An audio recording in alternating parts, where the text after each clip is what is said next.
Hello, everyone, and welcome to Mrs. Reader's Readers Hanging Out with Mrs. Hammond. It is such a beautiful day again today, isn't it? Oh, it really is, and I hope all of you are enjoying it. Also hope that you're enjoying listening to Old Yeller by Fred Gibson. Today we're going to be reading chapter 5. Already, chapter 5.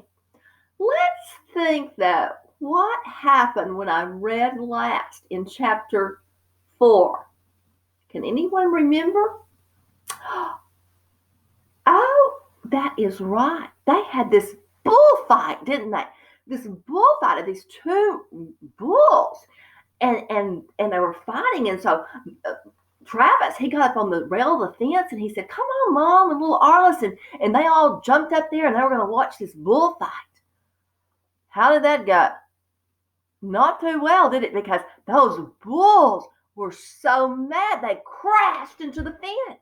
And they had to scatter and to hurry and run. And Mother drove Arliss. And then she came and rescued Travis and got them in the cabin.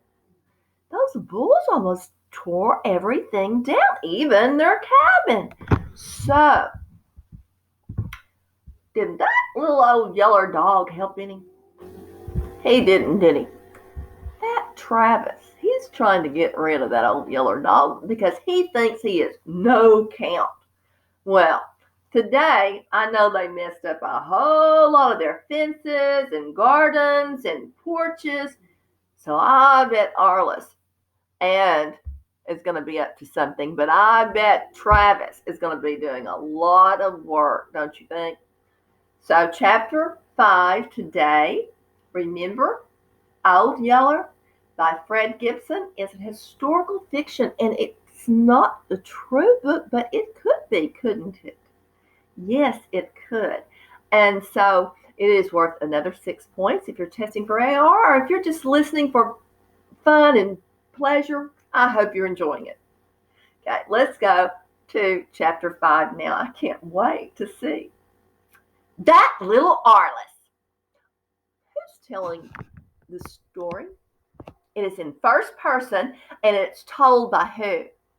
Travis. You're right. It's told by Travis. So I'm trying to talk like Travis might have talked, and I hope I'm doing justice to it. That little Arliss. Oh, if he wasn't a mess. Well, from the time that he had grown up big enough to get out of that cabin, he'd make a practice of trying to catch and keep every living thing that ran, flew, jumped, or crawled. Every night before Mama let him go to bed, that she'd make sure that Arliss, he emptied his pockets of whatever he'd captured during the day. Well, generally, it would be like tangled up mess of grasshoppers or worms and praying bugs and little rusty tree lizards. One time he brought in a horn toad that got so mad that he swelled up round and flat as a Mexican tortilla, and he bled at the eyes.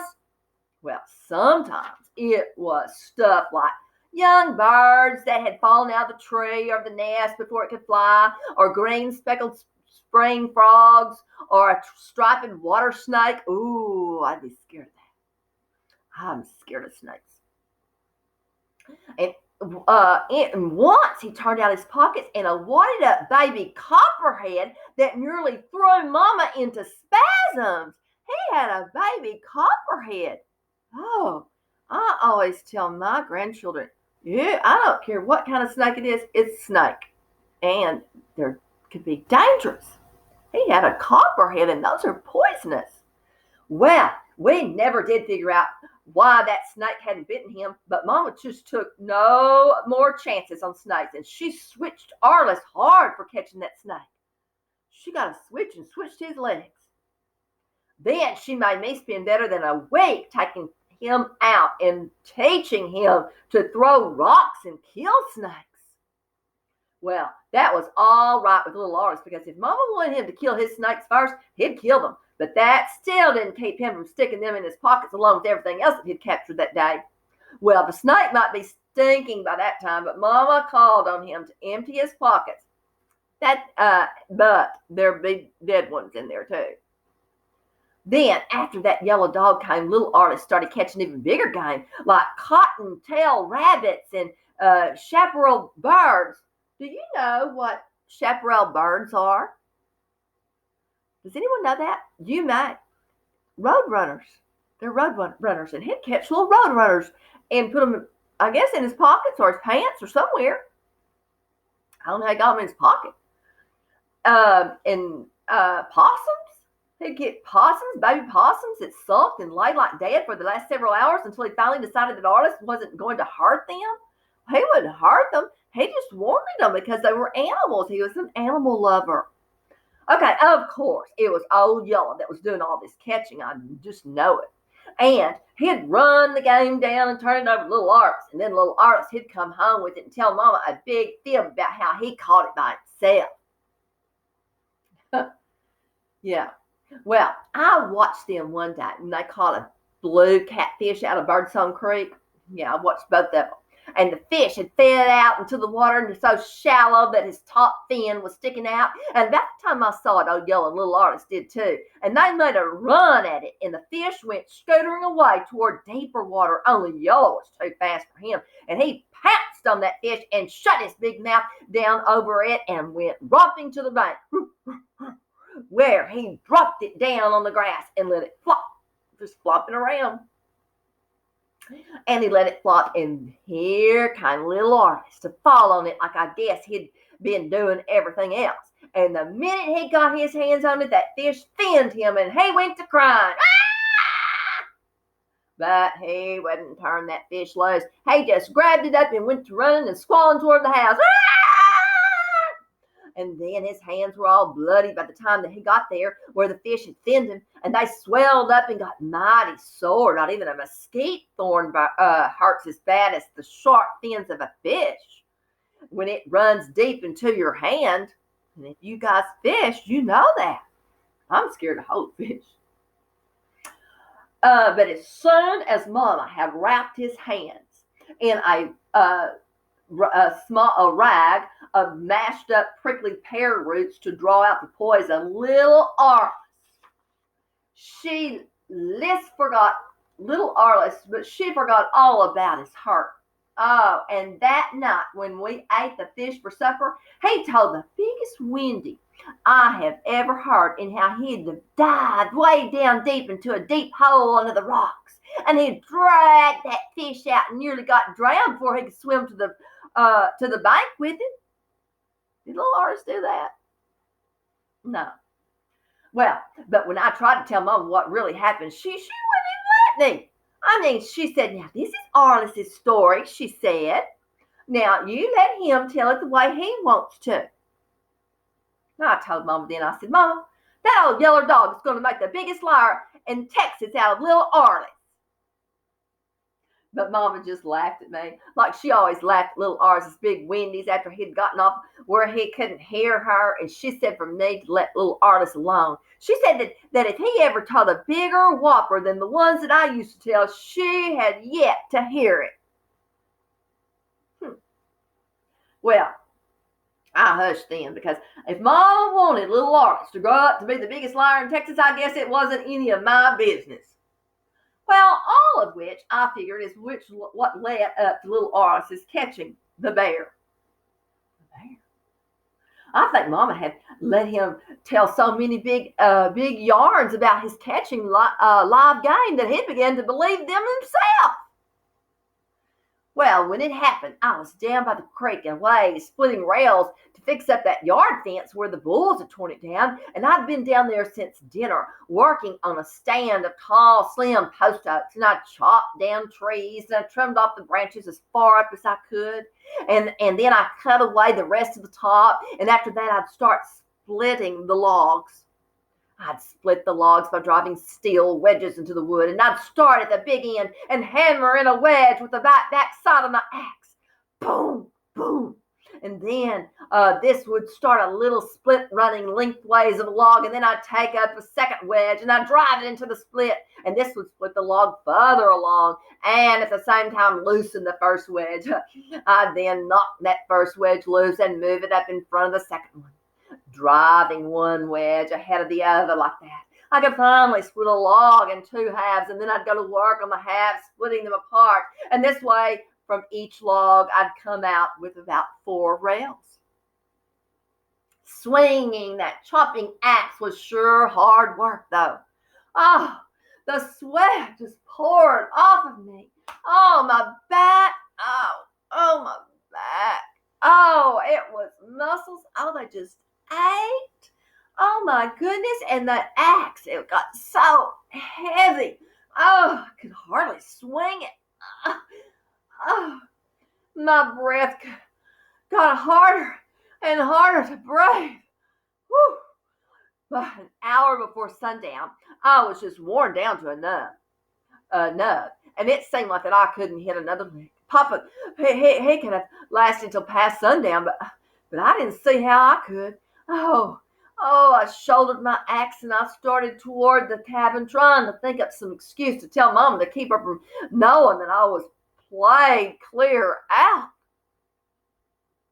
That's when I heard little Arliss scream. Well, little Arliss, he was a screamer, okay? He was, and by nature. Oh my goodness. He'd scream when he was happy. He'd scream when he was mad. He would just scream. He liked to scream. Ah! Well, but generally we paid no mind to his screaming because he did it all the time. But then he did this to the gobble of a wild turkey. But this time was different.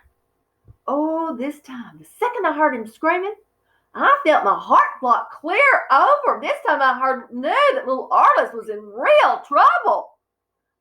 I tore out of the trail, leading toward the cabin. And a minute before I'd been so tired out with my rail splitting that I couldn't have struck a trot.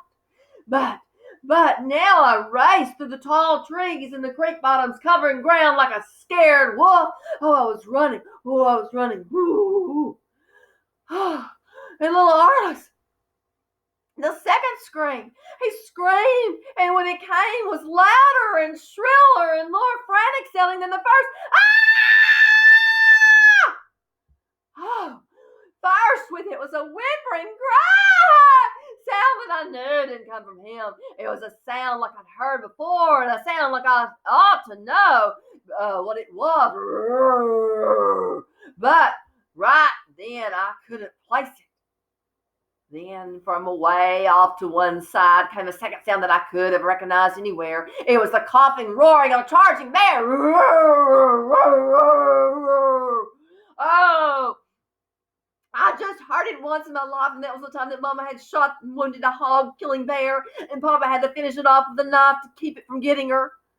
Oh, my heart went pushing up and down into my throat, nearly choking off my wind. Oh, I strained for every lick of speed that I could get out of my running legs, and I was running. Oh, I was running and running and running. And oh my goodness, I didn't know what sort of fix little Arliss had gotten himself into this time. Oh, but I knew that he had to do it with a mad bear. It had to do with that, which was enough. Can you imagine? A big, grizzly bear after you? Oh my goodness. And poor Travis, he's out of breath. Oh, the way that the light sun slanted through the trees and had the trail all cross-band with streaks of bright light and dark shade. I ran through these bright and dark patches so fast that the changing light nearly blinded me. Oh, then suddenly I raced out into this open where I could see ahead, and what I saw sent chills clear through the marrow of my bones. Oh, there was little Arliss down in this spring hole again. Oh, and he was lying half in and half out of the water, holding onto this hind leg of a little black bear cub, no bigger than a small coon. Oh my goodness, and the bear cub was out on the bank whimpering, crying and clawing the rocks with all three of his other feet, trying to pull away. The little Arliss was holding on for all he was worth, scared now, and screaming his head off. And this too, it had to let go. Oh, how the bear cub came to prowl close enough to little Arliss to grab him, I just don't know. But I do know, and why he didn't turn on him and buy him loose, I don't know that. I couldn't figure it out either, unless he was like little Arliss, too scared to think. But all of that didn't matter now, because what mattered was the bear cub's mama. Well, she'd heard the cries of her baby and it was coming to save him. I mean, she was coming so fast that she had the brush popping and breaking and crashing through and over it, and I could hear her black, heavy figure piling off down the slant of that far side of Birdsong Creek. She was roaring mad and ready to kill. Just kept on and roaring. Can you imagine a mama bear? Oh, you don't want to mess with mama's cubs or children. And worst of all, I could see that I'd never get there in time. Oh, Mama couldn't either. She'd heard Arliss too, and there she came from the cabin, running down into the slant toward the spring, screaming at Arliss, telling him to turn the bear cub loose. Turn him loose, little Arliss. But little Arliss, he wouldn't do it. All he'd do was just hang on with his hind leg and let out one shrill shriek after another as he, fast as he could, suck in a breath.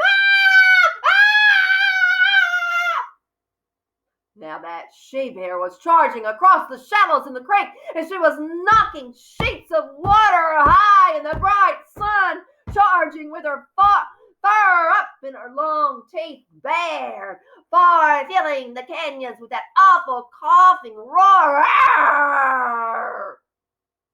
And no matter how fast Mama ran, or how fast I ran, that she-bear was going to get there first. Oh, I think that I nearly went blind. Then picturing what was going to happen to little Arliss, I know that I opened my mouth to scream, and not any sound came out. Then, just as that bear went lunging up that creek bank toward little Arliss and her cub, a flash of yellow came streaking out of the brush. It was that big yellow dog. Oh, he was roaring like a mad bull. Roar, roar, roar, roar, roar, roar, roar, roar, roar. He wasn't 1/3 as big as that she-bird, but when he piled up into her from one side, he rolled her clear off of her feet. And then they went down in a wild, roaring tangle of twisting bodies and screaming and scrambling feet and slashing fangs. Oh, and as I raced past him, I saw the bear lunge up to stand on her hind feet like a man. Oh, and I thought my body and it felt like a man while she clawed at the body of the yellow dog hanging to her throat. Oh, so the yellow dog had her throat, and that bear was going and trying to claw at it, and that dog was just hanging there with his mouth cinched to her throat. I grabbed him by the wrist, and I yanked little Arliss up out of that water and slung him toward Mama like he was half the empty sack of corn. I screamed at Mama, "Grab him, Mama, grab him, and run!" And then I swung my chopping axe high and wheeled, aiming to cave the she-bear's head with the first lick. But I never did strike. I didn't need to, because old Yellow hadn't let that bear get close enough. He couldn't handle her. He couldn't handle her. She was too big and strong for that. Oh, she'd stand there on her hind feet, hunched over, and take a roaring swing at him with one of those big front claws. And she'd slap his head over heels, and she'd knock him so far that it didn't look like that he could possibly get back up there before she charged again. But he always did. He always got back up. Oh, he'd hit the ground rolling, yelling, his head off, and with the pain of the blow, oh, but somehow he'd always roll to his feet, and here he'd come again, ready to tie into for another round. Oh, I stood there with my axe raised, watching them for a long time, and then from up toward the house, I heard Mama calling, "Come away from there, Travis! Hurry, son, run!" Oh, that spoke me up. Until then, I'd been ready to tie into that bear myself, and now suddenly I was scared out of my wits again. I ran toward the cabin. But like it was old Yellow nearly beat me there. I didn't see it, of course, but Mama said that the mixture of both yellow saw that we were all in the clear and out of danger. He threw that fight to that she bear and lit out for the house. The bear chased him for a little piece, but at the rate old yellow was leaving her behind, Mama said that it looked like that the bear was backing up. Oh, can you imagine? But if that big yellow dog was scared or hurt in any way when it came dashing into that house, he didn't show it. He sure didn't show it like we all did. Little Loris had hushed his screaming, but he was trembling all over and clinging to Mama like that he'd never let her go. Oh, and Mama was sitting in the middle of the floor, holding him up close and crying like that she'd never stop. And me, I was close to crying myself. Old Yellow, though, all he did was come bounding in to jump on us and lick us all in the face and bark so loud that there inside that cabin, the noise nearly made us deaf. Oh, he was licking them. He was so happy they were okay. And the way he acted, you might have thought that bear fight hadn't been anything more than a rowdy romp that we'd all taken part in for the fun of it. And that's the end of chapter 5. So, what do you think? Was it that yellow dog? What do you think about him now? Wonder what Travis thinks about it. What can you predict? I predict that too. I predict that Travis sees how much that yellow dog loves them and cares for them. And he's going to protect them no matter what, no matter if it cost him his life. I would be thinking and predicting that Travis is going to learn to accept and love that dog for what he's done, don't you? Wow. Chapter 6 is the next chapter. And I don't think my throat could hold out for that, or I would read it to you. It's quite a long chapter. So when I come next to read, we'll be reading chapter 6, and I can't wait to see how Travis and Old Yellow interact now. Have a great day, and remember, everyone, tell your friends, tell whoever. Old Yellow by Fred Gibson.